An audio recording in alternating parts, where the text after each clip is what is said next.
भारत में पिछले 5 सालों में रिटेल बिजनेस जिस तरह से शिफ्ट हुआ है, उसके कारण फ्यूचर ग्रुप के रिटेल मार्केट को बड़ा नुकसान उठाना पड़ा है। 2014 में अमेजॉन ने कहा कि वह भारत में $2 अरब का निवेश करेगा। दूसरी तरफ 2018 में वॉलमार्ट ने $16 अरब में फ्लिपकार्ट को खरीद लिया। इसके बाद भारत में बहुत तेजी से ऑनलाइन रिटेल बिजनेस ग्रो हो रहा है। मीडिया रिपोर्ट के मुताबिक फॉर्च्यून ग्रुप के रिटेल बिजनेस को मुकेश अंबानी की रिलायंस ने खरीद लिया है। उसके साथ ही किशोर बियानी जो फॉर्च्यून ग्रुप के मालिक हैं, उनके ऊपर भारी भरकम कर्ज का बोझ भी दूर हो गया।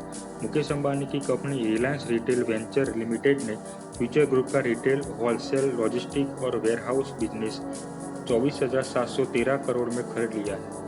रिलायंस रिटेल वेंचर्स लिमिटेड की निर्देशक ईशा अंबानी ने कहा कि भारत में आधुनिक रिटेल के विकास से यह डील अहम भूमिका निभाएगी। हमें उम्मीद है कि इससे छोटे व्यापारियों, किराना स्टोर्स और बड़े उपभोक्ता ब्रांडों के तालमेल से रिटेल सेक्टर को रफ्तार मिलेगी। दूसरी तरफ फ्यूचर ग्रुप के रिटेल बिजनेस को खरीदने के बाद रिलायंस इंडस्ट्रीज की बाजार में स्थिति मजबूत होगी।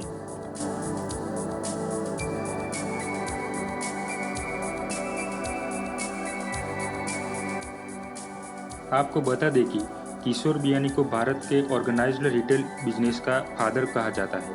एस्टन वाइल्ड मेंस वियर्स के नाम से उन्होंने 1987 में रिटेल बिजनेस की शुरुआत की थी। बाद में उन्होंने 1997 में पेंटालून के साथ कारोबार को आगे बढ़ाया और देखते ही देखते पूरे भारत में इसके स्टोर खुलने लगे। 2001 में भारत में पहला बिग बाजार स्टोर खोला।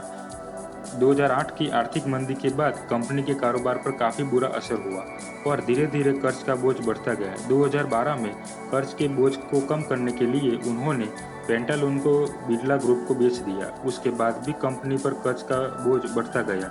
हालांकि रिटेल बिजनेस को बढ़ाने के लिए किशोर बियानी ने कई कंपनियों को खरीदा और उसकी संख्या में तेजी से इजाफा किया।